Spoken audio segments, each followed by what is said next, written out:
Welcome into the second episode of Things I Think I Know, the show. My name is Brad Ward. We are here to talk about some things we think we know about the Cleveland Browns before preseason game number 3 and just like 17 days away from the opener against the Cowboys at home. The person next to me is Abby Mueller. You can follow Abby on Twitter at Abby_Mueller. And of course, Quincy Carrier below me. Follow him on Twitter at Quen, KWEN_C. How are we all doing? Everybody's good? Can follow me on Twitter. All right. Yes. There are some undesirables that do end up in my mentions. Of course. But, you know, most of y'all are welcome, all jokes aside. There you go. Most of you are welcome. All right, so we're going to do things I think I know. I'll start again, I guess. I don't know if you guys are going to be into this one. This is kind of like personal. I feel like this is something that nobody really agrees with me with when I bring this up, so I'm going to go ahead and do it anyways, but that's what the show's for. So I am a huge fan. I think, Abby, I've talked about this with you on the show before when you were on All Eyes for Cleveland. I am a huge fan of Elijah Moore. I think Elijah Moore is super underrated. I think he, if people know about him a little bit and deep dive into him a little bit more, like he is like diehard work ethic, like lives for the game of football. Like he is all in, and I think he can be very, very good. I just don't think he's been used properly yet or reached his ceiling yet. Okay. When the Browns elected to not extend Amari Cooper and just give him his guaranteed money and a $5 million incentives on his current deal, it opened the door for a variety of what this wide receiver core could look like going forward into like 2025. And I think, as an Elijah Moore fan, that he very well could now earn an extension with the Browns, where if they would have given Cooper an extension, I think that was pretty much off the table because you have to make room for your Cedric Tillmans, and you would have had two guys already on extensions. But I think the door is open, and there is a scenario where he goes for like 800 yards this year. Judy has a pretty good year, and they say, we're good moving forward with Cedric Tillman, Jerry Judy, and Elijah Moore. Who wants to start? Do you agree, disagree? Yeah. Anybody fire away? I think I'll jump in first. I feel like my one kind of concern with that is I actually don't know if he's going to get the level of touches he needs in order to get that kind of, high amount of production that will give him a bigger contract. Like, even though we know, obviously, they haven't made a commitment to Amari Cooper in the future, he's still going to be on the team this year, and unless something still happens, and will be a reliable target for Deshaun Watson. They've already paid Jerry Judy all of that money and are kind of committing to him in a big way. Tillman, like you mentioned, that's continued. So and David Njoku as well. So I just have some concerns about the opportunity being there for him to have that kind of production this season, where they feel confident enough to give him a bigger extension in the future.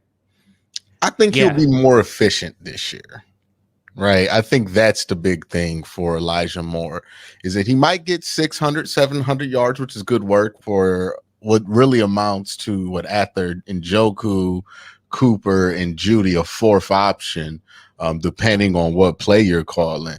600 yards would mean that he's capitalizing on a lot of his opportunities. I think if he does well there, and I think a lot of it depends on how well Jerry Judy does, right? Because it might not be we don't think Elijah Moore is good, we bring him back. It's we need to open the budget to get a number one receiver, and the sacrifice is going to have to be Elijah Moore, who's somebody you might want to bring back at $8 to $10 million a year over like 3 years. But you want to have that money open for a number one receiver if you don't feel like Jerry Judy can hold that role, which I don't anticipate them feeling like that at the end of the season. I don't even think that's what they expect. I think that would just be a happy accident if it did happen. Yeah. So I think that's the thing that's really getting in the way with your prediction is the logistic part of it, the money part of it.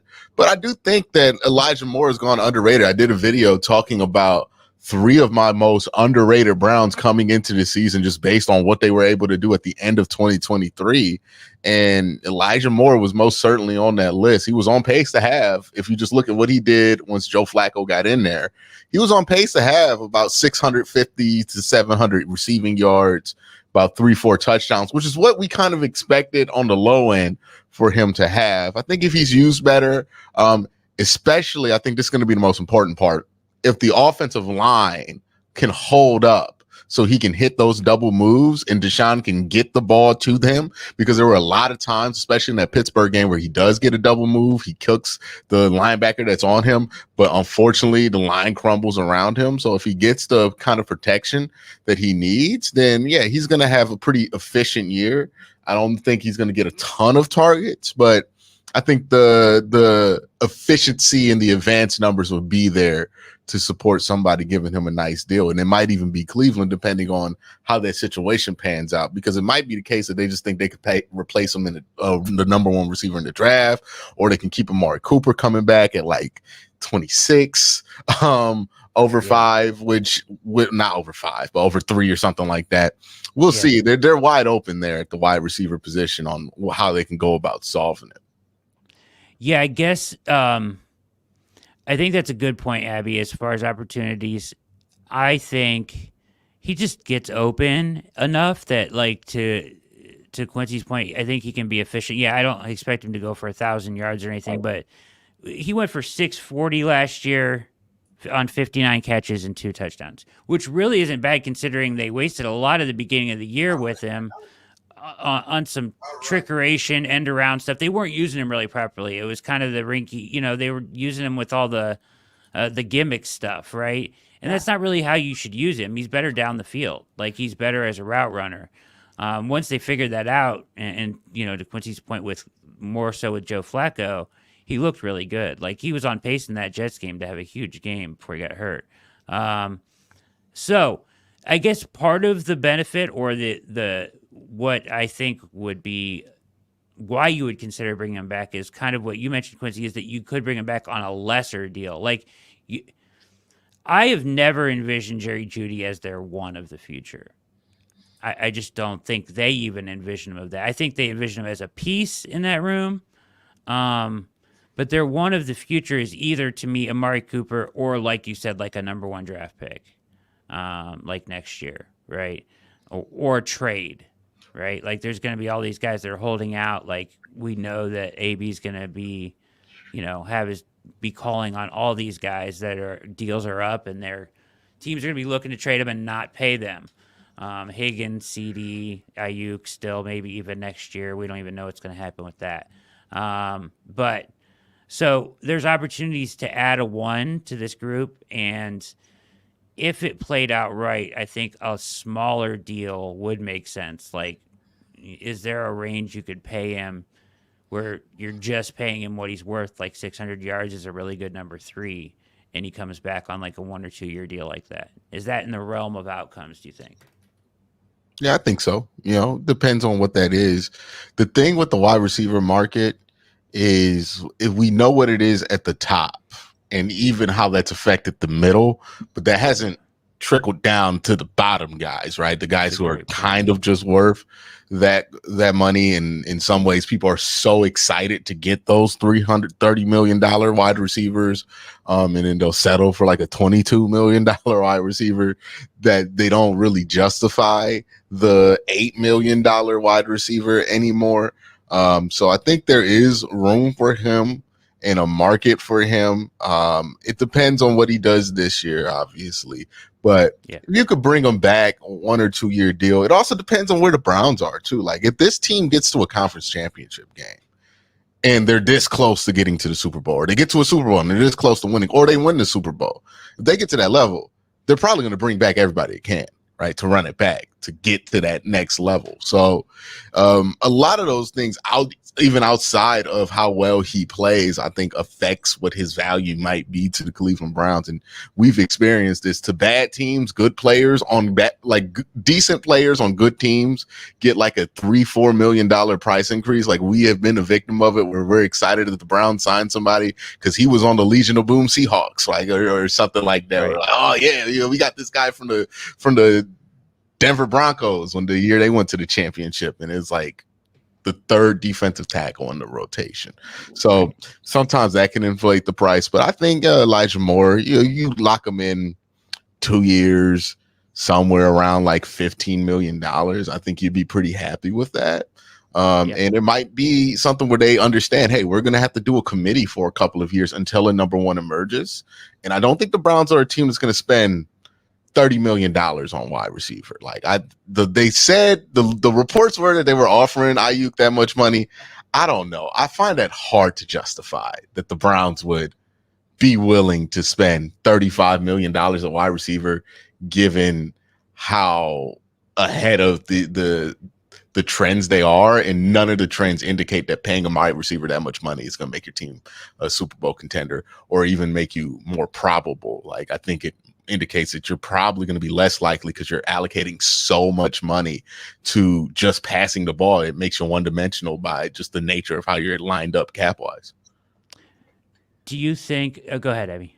No, I was sort of unrelated to it, but I do think it's interesting that I don't think this team has really been in this position with the wide receiver group in general. Like, I just feel like in the past, it's been very like, go try to get maybe a star player, when we got OBJ, obviously getting Amari Cooper, making bigger moves like that. I don't think we've ever had so much up in the air within that room, which is why I'm finding it hard to project like what it's going to look like, because there's so many dominoes that can fall in different directions that will kind of lead to, where that group ends up, kind of how Quincy was talking about with just even how the team is going to do this year will affect kind of where the dominoes fall. All really good points, I think, from both of you. I wanted to ask you, though, so you mentioned that you didn't see the Browns giving Aiyuk $30 million real quickly on this topic. Did it surprise you that they were in on that deal? I mean, because you had to, if you were in on it, they had to be at least close to 30, right? To even be in the ballpark. The reporting on it is so shaky because you hear so many things after the fact, right? Where, actually Amari Cooper wasn't a part of this deal is what came from, I believe, Aditi Akinkabala. Now, who knows how much of that is just the Browns doing what they got to do. Right? To make sure everybody's happy. It could be that Amari Cooper was never in the package. We don't know. Most of the information we have from this trade comes from Andrew Filipponi and a dude with a dog picture on Twitter as his avatar. Like, the sourcing is just odd on this one. So I don't know what they were really in on. I know that the Browns are always going to look for upgrades at every position. I mean, we talk about this with Deshaun Watson, where it's like, hey, if Deshaun doesn't play well, or even if he does play well, you think Andrew's not looking at that draft class this year and thinking, hey, man, if somebody falls, if he likes Shador and Shador falls to him at whatever pick he is in the first round, you think he's not going to take a swing on that, seeing what happened with Jordan Love? Even if Deshaun had a Pro Bowl or All Pro year, he's probably going to consider that. Like, they're always looking for upgrades at every position, unless you're Myles Garrett and you are unupgradable. They will look for an upgrade. I mean, how many corners have they drafted while they have Martin Emerson and Denzel Ward? They're always looking for better players and always looking to fill out those guys. So it doesn't surprise me they're looking at Brandon Aiyuk. You're going to hear reports, they're in on T. Higgins. Yes, until the price goes crazy. Like, they're in on T. Higgins if the price collapses and then all of a sudden he's sitting there for $26 million. You're not going to not go after him, right? Like, so, they're going to check the price on a lot of this stuff. They're going to see if that price is fair. I have no idea what the price for Brandon Aiyuk is, because it doesn't even seem like the 49ers know. Like, this situation is going on. It started in March. It went into the top thing in the news, and now it's just faded to the background, and it's still not resolved in any way. I don't even know what's going to happen. Man, this is a crazy elongated story that everybody has lost interest because it just simply took way too long. Like for anybody, like he could get traded today and nobody would care. Like, okay, finally. Yeah. Everyone's over it at this point. They are. And it's not really fair to him. And I don't know enough about Brandon Aiyuk to call him like a diva type receiver.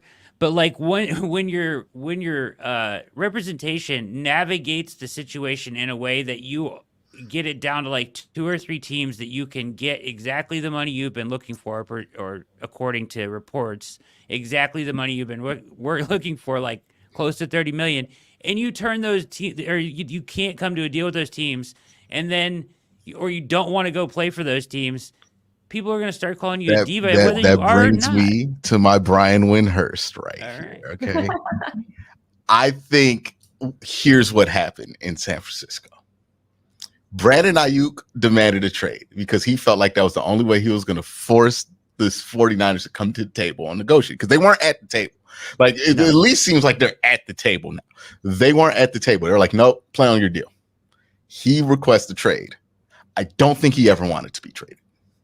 And I think he sat there thinking they're not going to find a trade, right? Or hoping that they don't find a trade. And the 49ers, or just the threat enough was left for them to come back to the table, give them some money.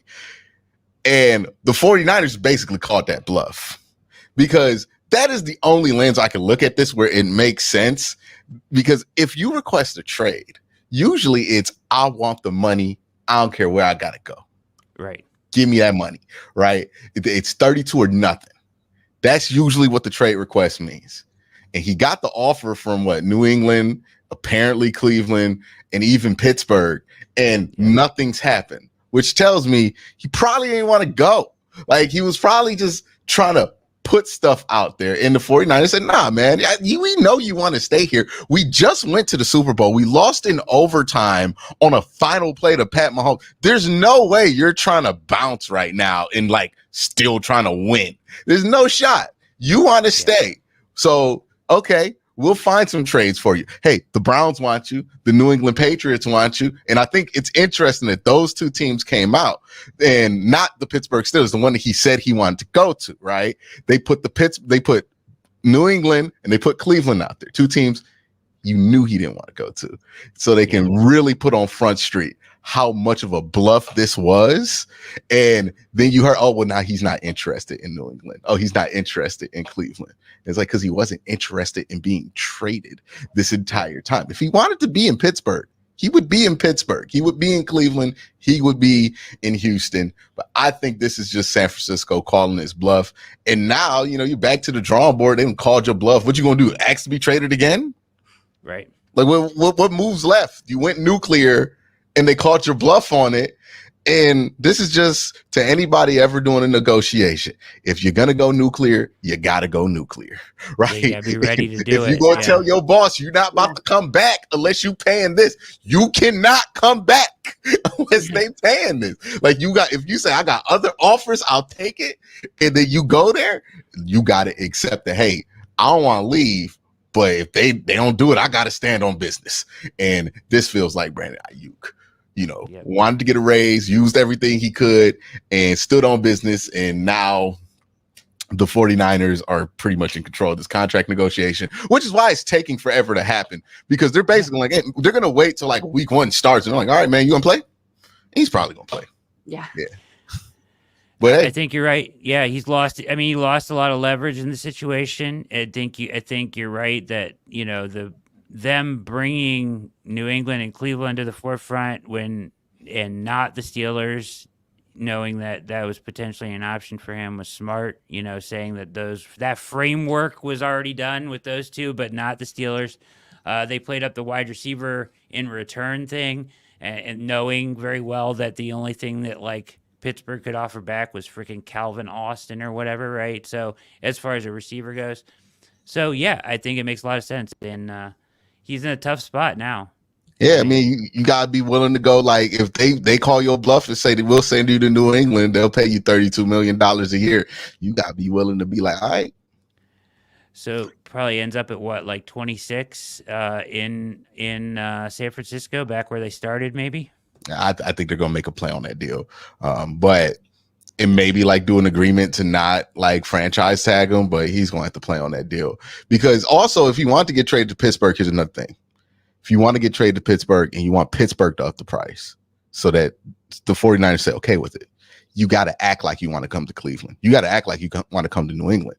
You got to give them pressure, right? You can't let Pittsburgh sit there. And his agent is not, their agents are not stupid. They know negotiating tactics, right? So the shutting out of New England and Cleveland, I mean, I don't know who advised that, but that was a really bad strategy because even if you didn't want to come here, you got to at least act like it to get Pittsburgh to up the offer so you can get something to get you to Pittsburgh if you actually want to go.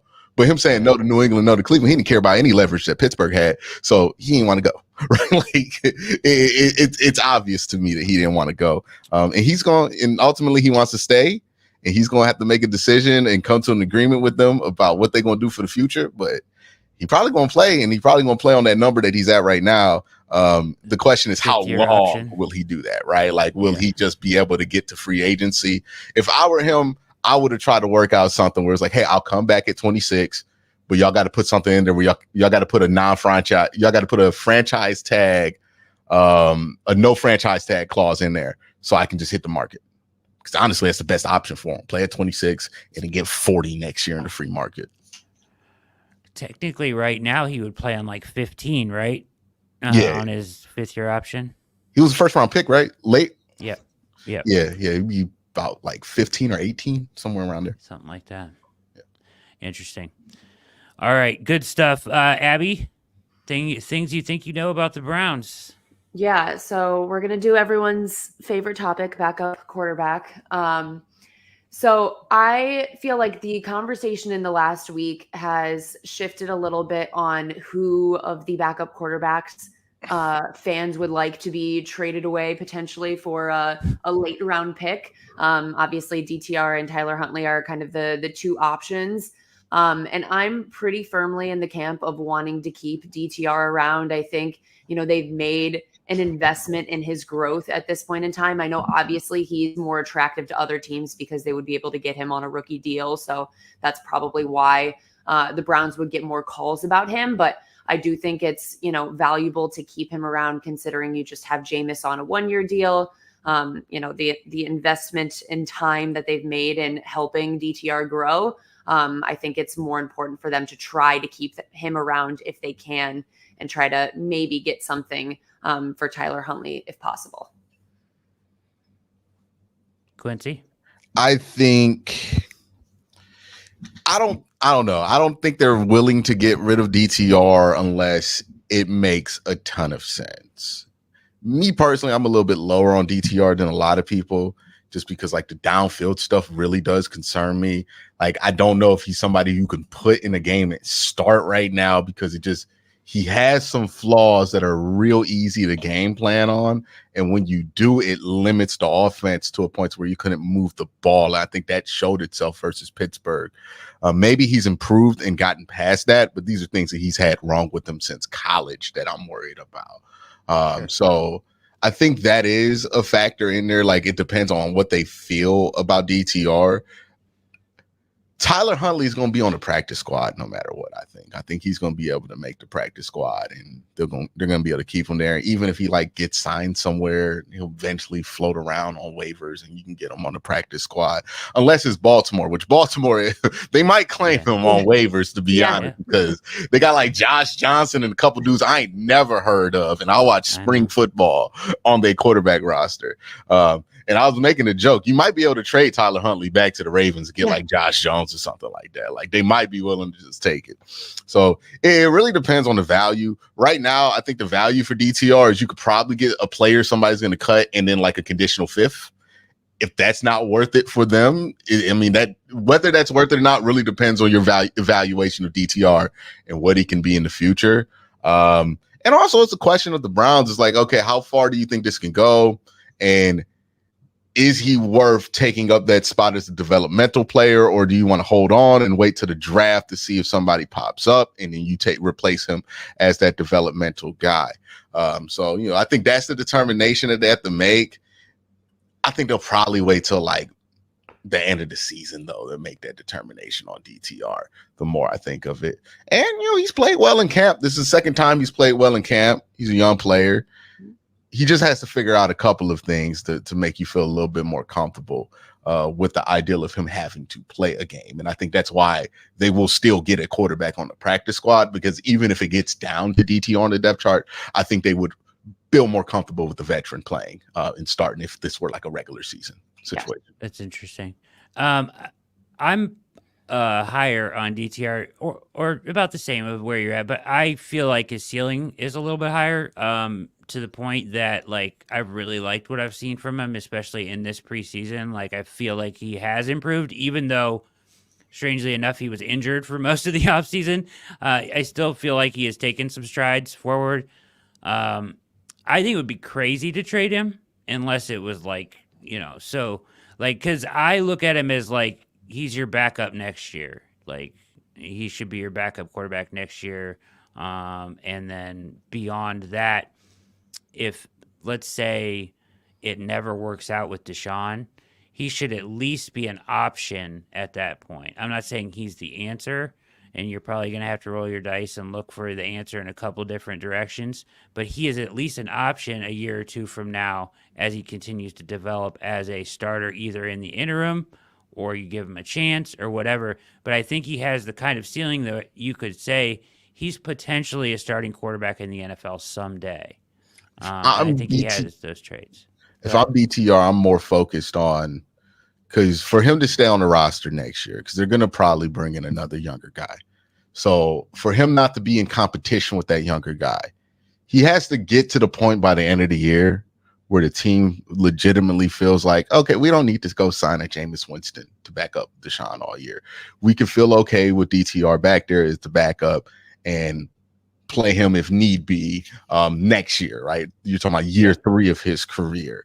That's where he needs to get to, because, the Browns are going to probably go after a quarterback sooner than later, even if it's not somebody expressly to, it's not going to be like a first or second round pick, but it could be somebody in the 3rd round that they like. I mean, you heard reports that they were going to go after Joe Milton this year. They're going to keep an eye out for a prospect that they think might fall in their lap, and they work out a little bit, and that guy is going to occupy that 3rd quarterback spot.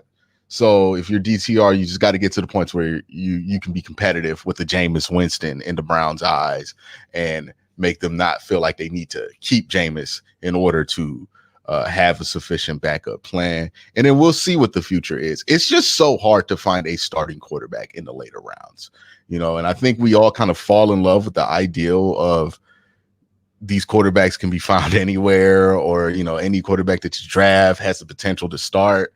But the truth is, even finding somebody as like, who would you define as like a lousy starting quarterback?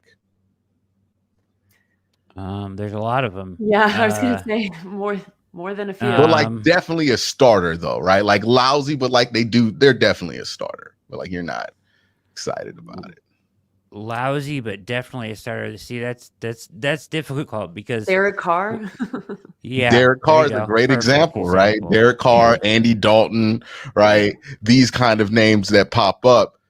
You know how hard it is to get a quarterback that's Andy Dalton and Derek Carr? Yeah. I mean, I talk to Steeler fans about this all the time to get pissed off at me when I bring it up.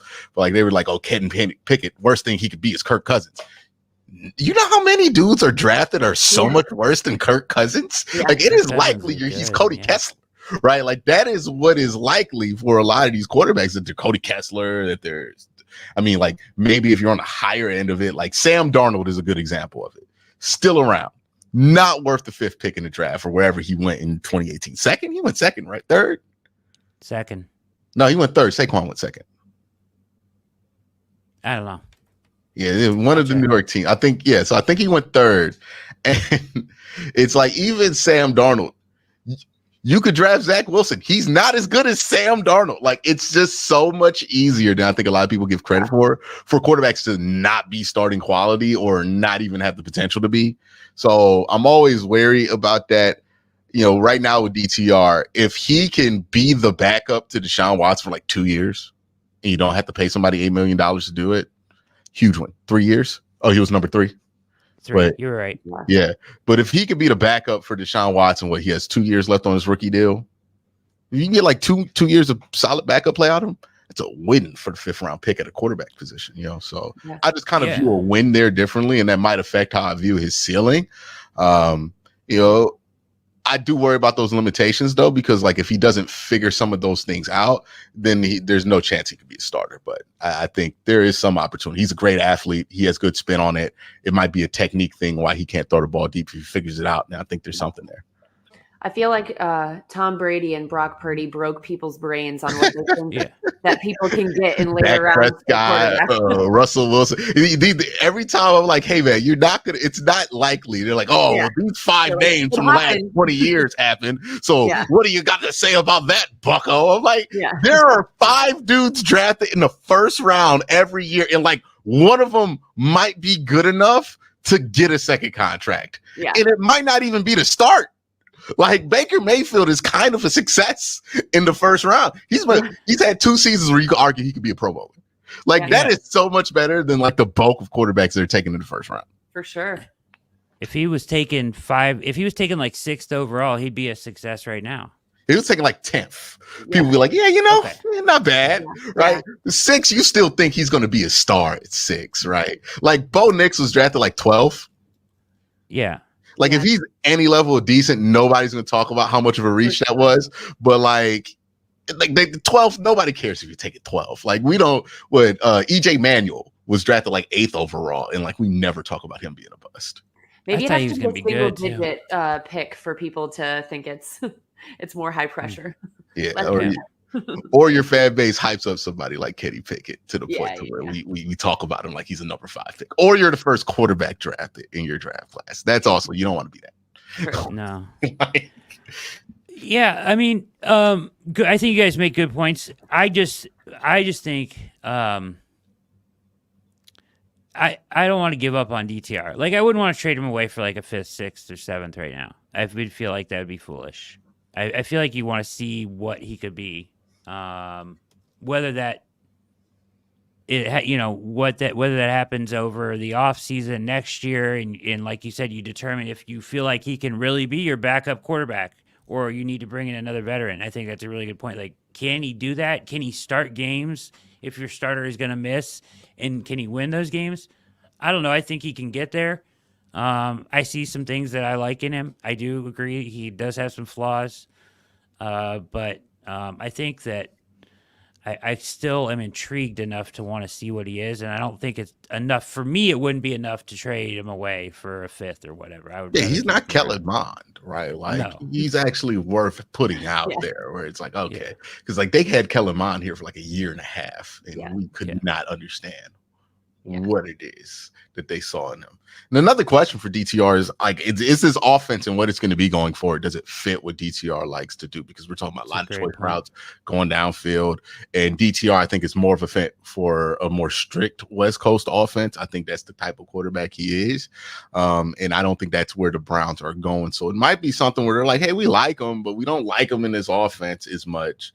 So, maybe they could move him to a team that has a West Coast offense, and they feel like that would be better for him overall. Browns don't usually give up on draft picks, and even when they do, they find a way to find it to come back to him. Right? They just got rid of K. York after coming back to him, so they will take that situation seriously and not get what they don't think is proper value for him. I don't think they're gonna take it lightly trading DTR if they do it. Nick Harris. It's crazy the amount that Andrew Berry just never gives up on his guys. He doesn't care if they go to other teams or what. He knows as soon as somebody goes down, it's somebody that's already been on this roster. Go ahead. Yeah. Sorry. No, I was just gonna say I feel like some of the larger fan base that is more down on DTR. I think a lot of that comes from that Baltimore game where he got thrown in there at the last second too and was kind of screwed over in a lot of ways. And it reflected poorly upon him, obviously, with how bad that was. But that was such an unfair situation to have his NFL career start in. So I feel like that sometimes has tainted people's view of him, like as a player in general too. Agreed. Yeah. Yeah, it didn't help that Joe Flacco came in right after. Yeah, for sure. 400 yards a game. And For sure. it was not helpful. And nothing that happened to DTR that season. It just was not in the cards for him. Yeah. But it's a rookie year, and he was super young. He struggled through that Steelers game, but a super gutsy drive in the clutch, right? Like, one of my favorite moments is, Emerson yelling at him on the sideline when he's crying or whatever for the game. That was sick. But a great drive in the clutch there. Was playing better. They were coming back against the Broncos before he got hurt a little bit, and so that was intriguing. But he's had his moments. Like, he looked better after that game significantly. So, but it's interesting. It's an interesting topic. What is your thing you think you know, Quincy? Jerome Ford is definitively underrated. And if Jerome Ford were in a better situation, we would talk about him having a breakout. Here's why I say this.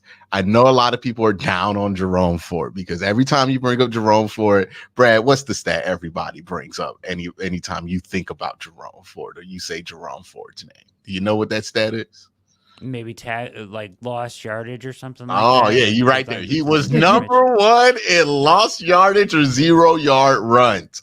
It's like Jerome Ford's name isn't Jerome Ford. It's Jerome Ford, number one in lost yardage runs. Like, that's the whole name. You got to say it when you bring up Jerome Ford. But the context around that is interesting. I'm going to bring up some numbers here, and I want to see you guys' reaction. From week 13 to the end of the year, so basically during the Joe Flacco games, David Njoku was pretty hard to tackle once he got the ball in the pass game, right? We would all agree. Yeah. Amazing. You said amazing, pretty good, right? 8 forced missed tackles at the reception. Pretty impressive. You know who number 2 on the Browns was in that same period?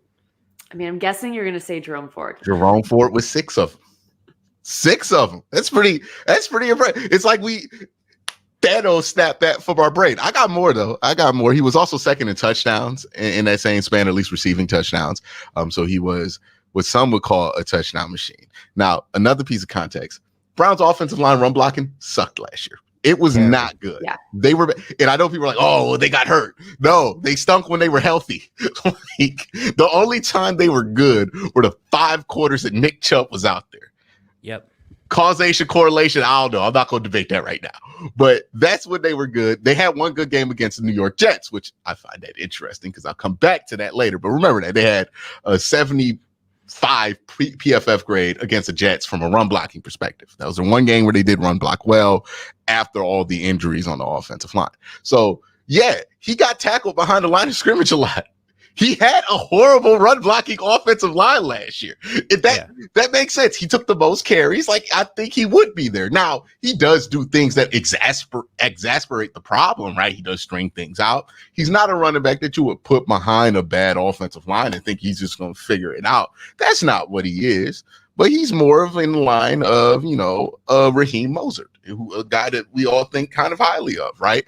But I got more there for you right there. The Jets game I brought up, the one game he did get good run blocking. You look up that game, averaged 5 yards a carry on 12 carries, and then had another 50 and 2 touchdowns in the receiving game. That is the mode for Jerome Ford going forward.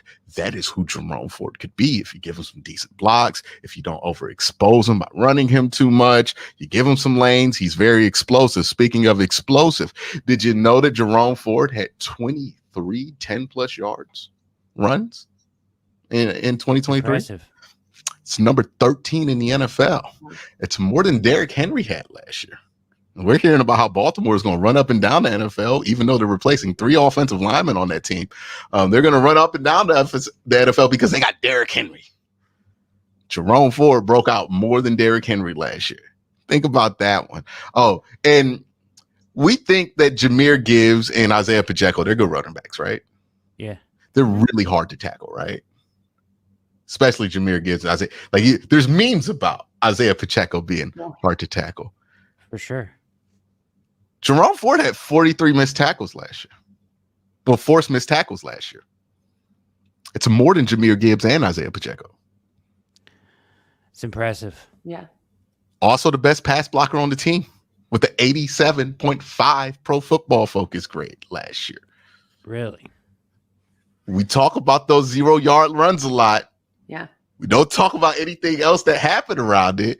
And a player who has 1,100 all-purpose yards last year and was, I think, in the top 5 of the team in touchdowns.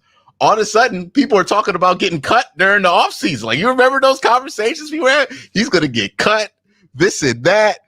Nah, I think there's a good player in there. I think Jerome Ford would be one of those players if you let go Miami or the 49ers get their hands on him. And you're like, where did this guy come from? The truth is that guy's been there the whole time. He's not an every down back. He's not going to put the team on his back. He's not that kind of running back. But what he is somebody who could be a really nice compliment if you have somebody who can handle the every down carries, which is why I think they got Deontay Foreman. And obviously when Nick Chubb comes back, you have somebody to fill that role. So Jerome Ford might be a top tier piece in a running back rotation, not the fixture, but a top tier piece in it. And everything's there. And look, 23 big time runs, 10+ yard runs. That's not somebody who can't see. Right. I know the hit on him is that he can't see. He has no vision. Yeah. It's not somebody who can't see. There might be somebody whose vision just needs to be helped out by having those offensive linemen play better along the line of scrimmage so things can develop the way that he's seeing it. So Raheem Mostert is somebody that I keep coming back to when I think about Jerome Ford and what his potential is. And I think it's just a matter of how you use him. There's a good player in there, a really good player, potentially. So it could be at the end of the year where we're talking about, oh man, Jerome Ford, one of the big surprises of the year. He won't be my big surprise of the year. I'm not surprised if he plays well.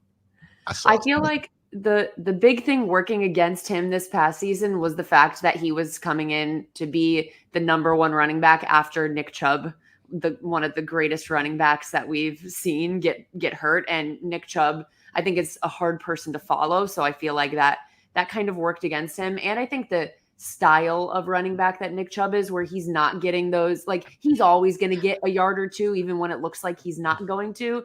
He's getting, those shorter plays just because of his, sheer willingness to do it. But I think that maybe is what was reflecting poorly upon Jerome Ford that made people question him. But I mean, everything you brought up, I'm like, okay, well, what can I say about that? What can you say? What can you say? Yeah, when you see Robin out there fighting after you just seen Batman wipe up a couple goals, it's not going to look as good. And maybe that might be it. Maybe it's Batman and Robin out there.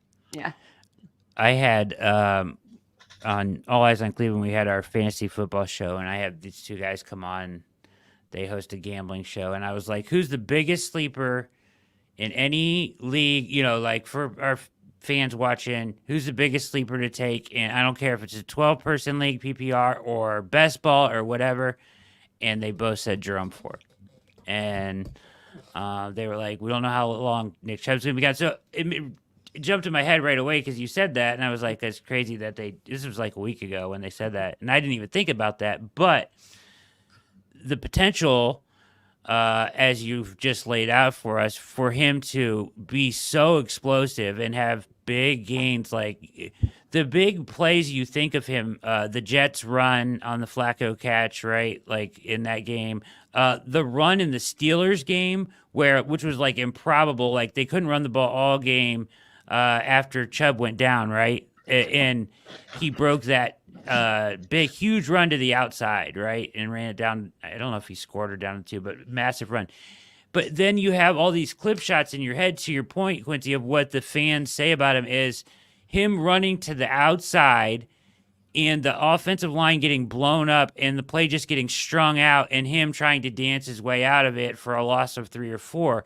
And that's what the fans see and they associate with Jerome Ford, when probably what you should be associating with him is what a dynamic pass catcher he was, how good he was in the run game when the blocks were there, to the points of the stats that you laid out. So, yeah, I think he's an extremely exciting player and a guy that, like to your point, I don't think he can be your one, but he could be a extremely useful part of your backfield when you're talking about out of the backfield, catching the ball, and a timely, explosive run. So I agree with you. I think I 100% think he can be an extremely nice piece moving forward, but like something that they've been missing in that he can make the big play. Like he can explode onto a big play or stumble onto a big play when it's not there. Like And he'll make something out of nothing into a big play just with his talent. You know what I mean? And I think the reason why so many people could be so up and down on him is usually those guys are zigzag guys, right? Guys who got like that left and right wiggle. And that's not who Jerome Ford is, right? I always make the joke, Kareem Hunt is like shooting a shotgun out of a run play. Like he just goes wherever the general direction of the thing was pointed, just as fast as possible. And he just hopes that he just moves somebody by using all that inertia. Sure. Jerome Ford is a little different. He's a bullet train. There's not a lot of left and right to him. But if you open up something and it's there, he can shoot through it. And he has really good acceleration and top end speed to where he can get through it there. And it makes sense that he was a guy who kind of slipped through the cracks at Alabama, because if you look at the running backs they like at Alabama, you know, these are the more zigzaggy type of guys, the bigger bodies. He's not that big of a body. I don't know if you guys have been to camp and seen him. He's not the biggest dude in the world. He looks notably thinner than most running backs that you put out there next to him.